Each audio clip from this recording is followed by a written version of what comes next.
Diego, this is Kai with Scouted NFL in Salt Lake City. A lot of questions have been made just regarding your size. How do you feel when people question that? Because you're obviously a very gritty player that seems like has the ability to translate well to the NFL. Yeah, my size has been doubted my whole life, and I feel like the only thing the NFL cares about is can you win? And I view myself as a winner. I've been fortunate with all these great teams that I've had. We've never had a losing season, so that's something to look forward to. I hope to, for the rest of my career, that's how it's going to be. And I feel like God has blessed me in so many ways to be a connector, and I feel like that's one of my superpowers that I got. I can connect. I can, we unite, and then once you unite, you want to play for one another, and once you give 120% effort, there's no one that can stop your team. Hey Jacob, Anthony from Draft Professor. Just a simple question. What do you think is the biggest challenge for you as you make the jump to the NFL? I think the biggest challenge for me is really just kind of,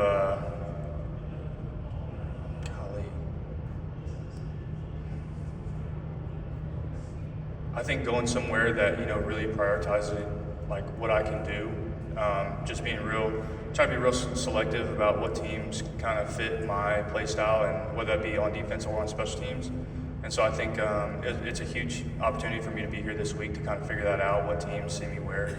And so I think that'll be a big, a leap for me to be able to just kind of go and see where I fit in, see where, I don't fit in as well. And, there's 32 different organizations, and so they all do things differently.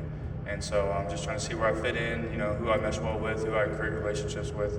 That's going to be probably the biggest thing. Hey Michael, Chris Perkins again. I cover the Miami Dolphins, and I'm doing something on NIL, and I did it last year, and I talked to some of the Dolphins rookies. One thing that they told me was they thought there should be a salary cap for incoming freshmen. Do you have any thoughts on that? Do you have any thoughts on NIL, or do you think it works effectively? Did it work effectively at Texas? Yeah, the first part of the question about the cap, I think that's so interesting because if you look at the NFL layout, the rookies get a signing bonus. So Garrett Nussmeier over here should get a signing bonus worth $50 million, right? He's the quarterback, he should get that money. But then the rest of the years, you get the rookie contract. And so I think that's kind of what the layout they were trying to do. Like recruiting, you got to get them to come play for the Texas Longhorns, so you got to give them that rookie signing bonus. But I believe like it should be the NFL layout. I think the NFL has the best layout, and so I don't know. I think there's a lot of smarter people out there than me that can figure out that signing cap and the freshman, sophomore, junior, senior cap. But what I do know is NIL has been good. They thought at first that NIL was going to be the rich got richer. The LSU's, the Texas, the Alabama, the Georgia. But we just saw Indiana go win a national championship, go 16-0, something that's never been done before. So you got to say that there's so much going on in college football, but the ratings keep going right here. So I think the people that are in charge of college football, they don't have anything to worry about because the ratings keep going up, So I think there's something that's going to get figured out. There's a lot of smart people, and I think NIL is good. I think, it started off as, we should be able to represent it's one of these marketing brands. That's fair, that makes sense. But I don't think anybody realized that, donors were going to get in part of it, and it was going to turn into the Wild Wild West, is what people are saying right now. So I think it's really good. I think definitely regulations have to come in at some point, but I don't blame guys that are leaving to go get other money because, if you're working at Fox and CBS comes offers to double your deal, I don't know how much loyalty you have to some other news network, So like if a guy that's from Texas goes to LSU, he just did it because that's where he wanted to play through recruitment, and then some other team offers him double the amount of money. I don't blame the guy. So obviously I did it differently, but I don't blame him either. Hi, Garrett. Brett Powell from Scouted NFL. You competed with Jaden Daniels at LSU in college. How did that help you grow as a player, and how do you plan to use what you learned from that experience going forward into the NFL? Yeah. Obviously that experience with Jaden was hard for me to learn, because of our play styles are very different. I would like to say I can run like him, but obviously not. He can do some special things with the ball in his hand. And so when I was behind Jaden, I had to learn from him in different ways. I couldn't just necessarily watch him pull outside zone and take off for 65 yards for a touchdown and say, all right, I'm going to go do that. That wasn't really my game. And so there were obviously some things within his game that I could learn as well. Obviously he is a great passer and things like that as well. And so the most I learned from Jaden was more off the field, just how he interacted with his teammates, the way he went about his business, how he studied, how he prepared, things like that. That's where Jaden helped me the most, and so I'm thankful for my time behind him. Coach Paul Chestnut from Fox Sports Pensacola Radio. Here you are as a head coach now for the Senior Bowl week and the game. Can you share with us a couple of head coaches you worked for really had an influence on you, some of the things you took away from them? Man, a lot of guys that say thank you too. Absolutely. Currently, Coach Sirianni has been incredible. We've been together for 2 years, and I would say his attention to detail with just understanding end-of-game situations, 2-minute situations where they have just really situational football has been really eye-opening and something that you can really learn from. I would say for all the head coaches I've worked for, he spent more time on that and helping all of the coaches understand that. In my time there, it's been really, really impressive. Coach Carroll, who I was with for 7 years in Seattle, Hall of Fame person, Hall of Fame coach. The energy that he brings to the football team, always not having a preconceived notion when it comes to players and coaches. He wants you to be the best version of yourself, and bringing all those different personalities to the table, I think, is obviously there's something so unique, and it's just he has a different style of how he led and how he wanted the culture of his organization to be. And you have to have a great appreciation for that. With that, obviously I was in Chicago with Coach Fox, Mark Trestman. Everybody has their different ways of how they like to do things. And I would say this, you have to have your own personality, your own belief system. So you just kind of pick and choose from the different guys I've worked for and say, okay, what fits and works with my personality? Because you still have to be authentic to yourself. Because if you're not, the players are going to be able to see that. So I would just say I've had a lot of great coaches. Obviously, I mentioned Coach Sirianni and Coach Carroll.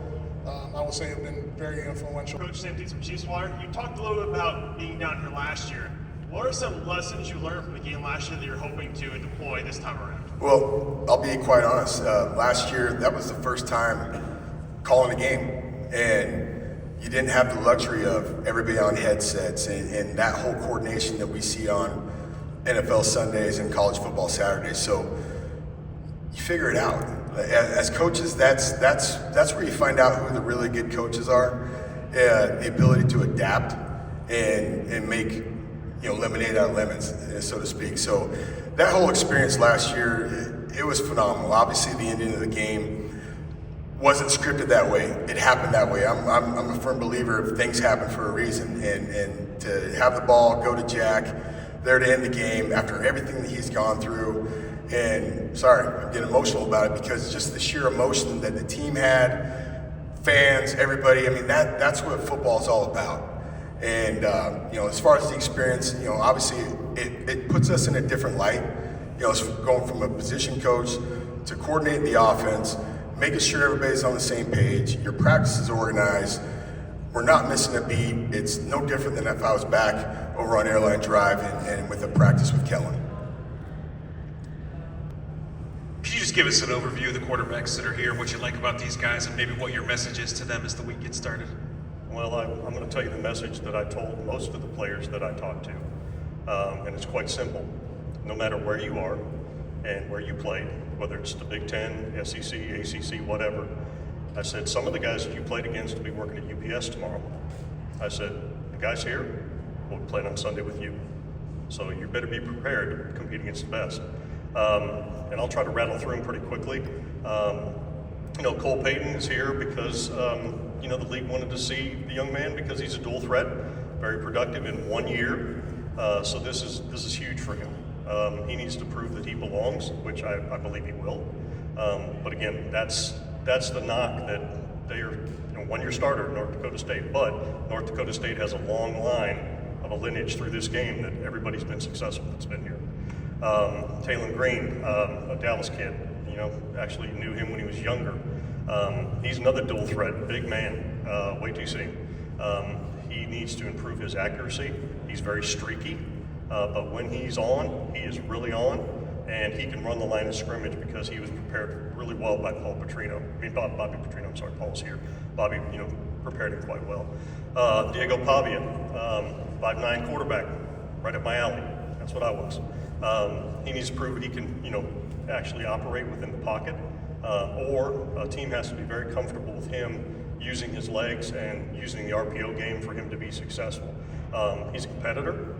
Tape's really good, and like he said, he just wins, and he's won wherever he's been. So again, that's why he's here.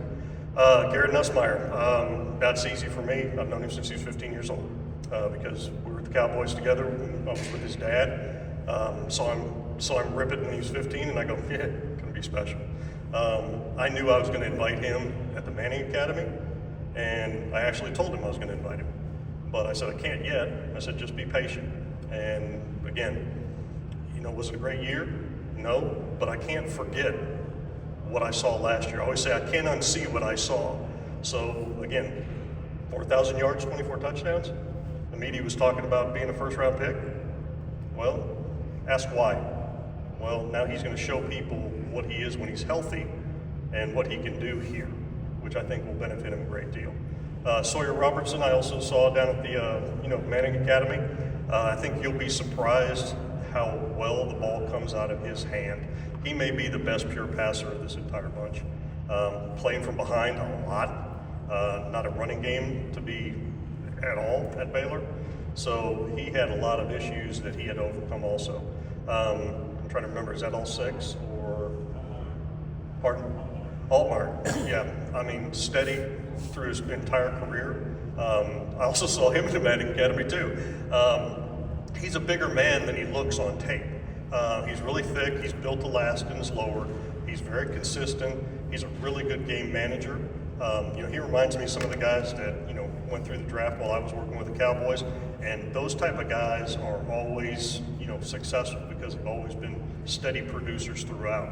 I hope that's quick enough. I hope that's kind of a bridged version. But hopefully that gives you a little bit of idea. And I always tell the players this too.